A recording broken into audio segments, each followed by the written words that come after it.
大家好，我係古卓文。終於拍片啦！因為之前咧，真係病到七彩，我病足成個月，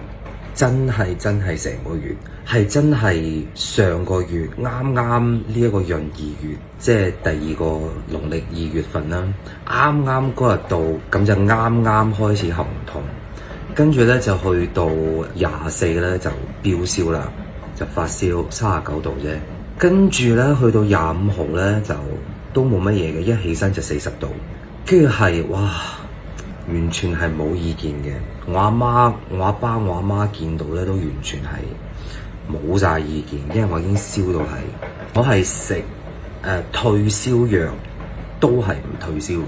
而呢個燒咧係連續我燒咗5日，即係精彩。咁當然啦，去咗睇醫生啦，咁啊食咗1個禮拜 antibiotics，which is normal，因為你成個療程係要1個禮拜，又食咗1個禮拜嘅消炎藥，因為我喉嚨發炎，跟住以為好返啦咁啊點知咧仲有少少渣拿，咁啊咋臨又去睇又。